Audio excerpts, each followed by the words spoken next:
रांगोळी तर रोज काढायची आहे, पण कोणती काढावी? असा जर तुम्हाला प्रश्न पडत असेल, तर नक्की बघा. मी आणलेल्या या अगदी सोप्या आणि छोट्या-छोट्या 4 रांगोळ्या. नमस्कार, सर्वांचे मनःपूर्वक स्वागत. तर बघा, नेहमीप्रमाणेच मी घेऊन आले आहे सुंदर आणि सोप्या रांगोळ्या. आता पहिली जी रांगोळी आहे, थोडीशी बॉर्डर रांगोळीप्रमाणे आहे बघा. एक मी सरळ रेष मारून घेतलेली आहे आणि एक क्रॉस रेष मारलेली आहे बघा मध्ये. आणि त्याला थोडासा पानांचा आकार काढलेला आहे. एक फांदी असते ना, त्याप्रमाणे झाडाची फांदी असते त्याप्रमाणे हा आकार काढलेला आहे. तर सफेद रंगच भरलेला आहे. रोजची रांगोळी आहे, तर जास्त काही रंग भरत बसायची गरज नाही आहे. थोडंसं व्हाईट रंगानेच मी ही रांगोळी थोडा रंग त्यामध्ये भरलेला आहे. अगदी सोप्या पद्धतीने ही रांगोळी काढून दाखवलेली आहे बघा. तुम्ही जर बघितलं तर नक्कीच तुम्हाला ही काढता येईल. आता जे पानं आपण काढलेले, थोडंसं काडीच्या मदतीने त्याला आकार देऊन घ्यायचा आहे. बघा, मी आकार देऊन घेतलेला आहे काडीच्या मदतीने. आता मग त्यामध्ये थोडंसं आपण हिरव्या रंगाने रेषा मारून घेणार आहोत. त्यामुळे काय होईल की पानं असल्याचं आपल्याला रांगोळीमध्ये भास होईल. आता जी मधली रेष काढलेली आहे, त्याच्या दोनही बाजूला आपण छोटी छोटी फुलं काढून घेणार आहोत. फुलं काढण्याची पद्धतसुद्धा अगदी सोपी आहे. तुम्ही जर माझ्या रांगोळ्या बघत असाल तर नक्कीच तुम्हाला ही पद्धत माहिती असेल. थोडेसे माचीच्या काडीने बघा आकार देऊन घेतलेला आहे फुलांना. छोटेसेच फुलं काढायची आहेत, जास्त मोठी काही काढायची नाही आहे. रोजच्यासाठीची रांगोळी आहे. बघा, दोन्ही बाजूला मी फुलं काढून त्यामध्ये ऑरेंज रंग भरून घेतलेला आहे. आता मध्ये जी रिकामी जागा दिसते तिथे आपण रेष मारून घेणार आहोत. दोन्ही बाजूला रेषा मारून घेणार आहोत. सरळ रेषाच मारायच्या आहेत, काही जास्त ड्रॉईंग वगैरे करत बसायची गरज नाही. आता जी रेष मारलेली आहे तिथे आपण लाल आणि पिवळ्या रंगाचे डॉट देऊन घेणार आहोत. बघा, मी लाल आणि पिवळ्या रंगाचे डॉट देऊन घेतले आणि जो मधला भाग आहे तिथे निळ्या रंगाचा एक डॉट देऊन घेतला. थोडासा काडीने ते डॉट दाबून घेतले, त्यामुळे एक फुलाचा भास होईल बघा. बघा, फायनल लुकसुद्धा रांगोळीचा अगदी सुंदर आहे.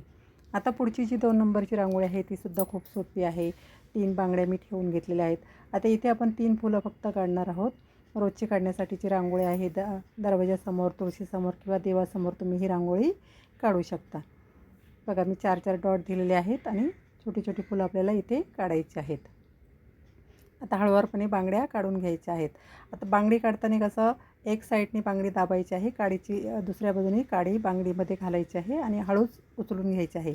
त्यामुळे काय होईल की डॉट इकडे तिकडे पसरण्याची शक्यता कमी होऊन जाईल. आता जे डॉट दिलेले आहे ते थोडेसे चमचेच्या मदतीने आतल्या बाजूला ओढून घेतले.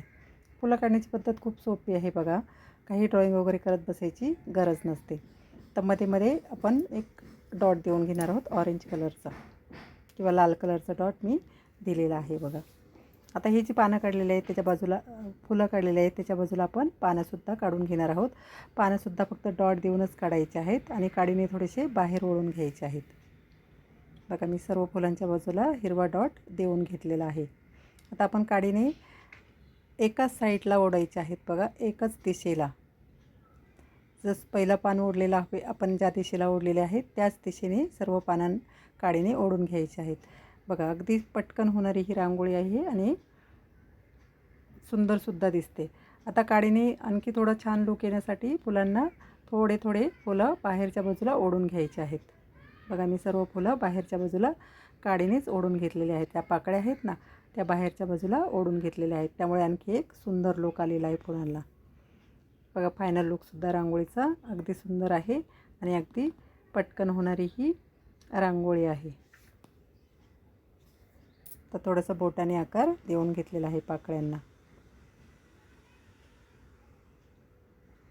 तर व्हिडिओ थोडासा स्लो ठेवलेला आहे जेणेकरून तुम्हाला कळावं रांगोळी कशी काढलेली आहे. आता पुढचा जो जी रांगोळी आहे तीसुद्धा अगदी सोपी आहे बघा. ते मी 5 डॉट देऊन घेतलेले आहेत आणि एक फूल काढायचं आहे. जे लांब पाकळ्यांचं फूल असतं ना, त्याप्रमाणे एक फूल काढून घ्यायचं आहे. ही सुद्धा रांगोळी अगदी सोपी आहे रोजची काढण्यासाठी. देवासमोर, तुळशीसमोर, दरवाजासमोर तुम्ही ही रांगोळी काढू शकता. आता एक 4 पाकळ्यांचं मी फूल काढून घेतलेलं आहे. मध्ये मध्ये बघा, मी असा एक कोन तयार करून घेतलेला आहे. कोनाचा आकार देऊन घेतलेला आहे आणि ज्या पाकळ्या आहेत तिथे वरती आडवी रेष मारून घेतलेल्या आहेत. प्रत्येक पाकळीच्या वरती आडवी रेष मारलेली आहे. आता जे कोन तयार झालेले आहेत त्या कोनांवरती आपण ऑरेंज रंगाचे डॉट देऊन घेणार आहोत. प्रत्येक कोनाची जी रेषा आहे ना त्या रेषेवरती, आणि मधला जो कोन तयार झालेला आहे त्या कोनामधून सरळ रेष पुढे आपण ओढून घेणार आहोत आणि त्याला सफेद रंगानेच आपण पानं काढून घेणार आहोत. बघा मी या सर्व रेषांवरती सफेद रंगानेच पानं काढून घेतलेली आहेत. सफेद रांगोळीनेच काढायची आहे. आता जास्त काही रंग भरत बसायची गरज नाही, रोजची रांगोळी आहे त्यासाठी. आता जे आपण डॉट ऑरेंज कलरचे डॉट दिलेले आहेत त्याला थोडंसं आपण जे फुलांची कळी असते ना त्याचा आकार देऊन घेणार आहोत.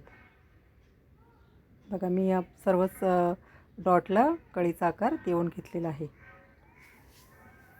आता आपण फुलांमध्ये पिवळ्या फुलामध्ये जो आहे पिवळा रंग भरून घेतला. मध्ये लाल रंगाचा डॉट देऊन घ्यायचा आहे. आता जे आपण आडव्या रेषा दिलेल्या आहेत त्यावरती हळदी कुंकाचे डॉट देऊन घ्यायचे आहे. त्यामुळे रांगोळी सुंदर दिसेल, रांगोळीला एक भरगच्चपणा येईल आणि जास्त रिकामी जागा रांगोळीमध्ये दिसणार नाही. आता पिवळा रंग भरलेला आहे तिथे थोड्या थोड्या लाल रेषा मारून घेतल्या. बघा काडीच्या मदतीने पानांना थोडासा आकार देऊन घ्यायचा आहे. पानांमध्ये थोड्याशा हिरव्या रेषा मारून घेतल्या. जे आपण कळ्या काढलेल्या आहेत तिथे सुद्धा थोडे डॉट हिरव्या रंगाचे देऊन घेतलेले आहेत. बघा फायनल लुकसुद्धा रांगोळीचा अगदी सुंदर आहे. आडव्या रेषांवरती सुद्धा मी निळ्या रंगाचे डॉट देऊन घेतलेले आहेत. बघा फायनल लुकसुद्धा रांगोळीचा अगदी सुंदर दिसतो. आता पुढची आणि शेवटची जी रांगोळी आहे ती सुद्धा अगदी सोपी आहे. बघा तुम्हाला सुरुवातीला थोडीशी अवघड वाटेल, पण जरा व्यवस्थित तुम्ही बघितलं तर नक्कीच ही रांगोळी तुम्हाला अगदी सोपी वाटेल. बघा आता ही रांगोळी कशी थोडीशी मोठी आहे, सणासुदीलासुद्धा तुम्ही ही रांगोळी काढू शकता. आता बघा सुरुवातीला मी एक कोन तयार करून घेतलेला आहे. पुन्हा मध्ये त्याला रेषा मारून घ्यायच्या आहेत, चौकोन तयार करायचे आहेत. बघा मी मध्ये चौकोन तयार करून घेतलेले आहे. आता ज्याप्रमाणे टिपक्यांच्या रांगोळी असतात ना तशी ही रांगोळी आहे. आता प्रत्येक वरतीच्या रेषा केलेल्या आहेत त्यावरती डॉट देऊन घेतलेले आहेत. आता सुरुवातीच्या 2 रेषांवरती मी सफेद रंगाने डॉट दिले, 2 नंबरच्या रेषांवरती ऑरेंज रंगाने डॉट दिलेले आहेत. आणि जे शेवटच्या खालच्या रेषा आहेत ना कोन तयार केला तिथे आपण मोराचे आकार काढून घ्यायचे आहेत. आता मध्ये जी जागा आहे बघा तिथे एक 3 पाकळ्यांच्या फुलाचा आकार देऊन घेतलेला आहे. आता जे प्रत्येक चौकोन तयार झालेले आहेत तिथे आपण रेषा फक्त मारून घेणार आहोत. अगदी सोपी आहे ही सुद्धा रांगोळी आणि अगदी सुंदर दिसते. पूर्ण जेव्हा फायनल लुक आपण बघतो तेव्हा अगदी छान दिसते बघा रांगोळी. खालच्या बाजूला सुद्धा एक 3 पाकळ्यांचं फूल काढून घेतलेलं आहे. आता थोडासा सफेद आणि गुलाबी रंग ह्यामध्ये मी भरून घेतला. थोडा रंग टाकून घ्यायचा आहे त्यामुळे रांगोळीला एक सुंदर लुक येतो. बघा वरती सफेद रंगाचे थोडेसे आपण पानांचा आकार देऊन घेणार आहोत. तिथे दोन्ही बाजूला पानांचा आकार देऊन घेतला. जे ऑरेंज कलरचे डॉट काढलेले आहेत ते सुद्धा आपण पुढे ओढून त्याला थोडासा कळीचा आकार देणार आहोत. खालच्या बाजूला थोडासा रंग टाकून घेतला. आता जे आपण मध्ये रेषा ओढलेल्या आहेत तिथे आपण लाल आणि पिवळ्या रंगाचे डॉट देऊन घेणार आहोत. ही सुद्धा रांगोळी अगदी सोपी आहे बघा, रोजची काढण्यासाठी आणि पटकन होणारीच आहे. जास्त काही वेळ लागत नाही. तुम्ही सणासुदीलासुद्धा ही रांगोळी काढू शकता. आता ही रांगोळी पाहिजे तेवढी तुम्हाला मोठीसुद्धा काढता येईल. तर ह्या रांगोळ्या कशा असतात, आपल्याला पाहिजे तेवढ्या मोठ्या करता येतात, पाहिजे तेवढ्या छोट्या करता येतात. बघा चारही रांगोळ्या अगदी सुंदर आहेत. तुम्हाला जर आवडत असतील तर नक्की लाईक करा, शेअर करा. सबस्क्राईब केलं नसेल तर नक्की करा. मी रोज नवीन व्हिडिओ माझ्या चॅनलवर टाकतच असते. अगदी वेगवेगळ्या रांगोळ्या असतात, सोप्या असतात. जे तुम्हाला रांगोळी आवडत असेल ती नक्की दरवाजासमोर काढून बघा प्रत्येकाचे बंगले असतात, तुळशी वृंदावन असतं, देवघर असतं. तर अगदी छोटीशी का होईना आपण रांगोळी काढली, त्यावरती 2-3 फुलं ठेवले तर आपला पूर्ण दिवस बघा अगदी प्रसन्न जात असतो किंवा जाणाऱ्या येणाऱ्यासुद्धा एक प्रसन्न वातावरण निर्माण होत असतं. धन्यवाद.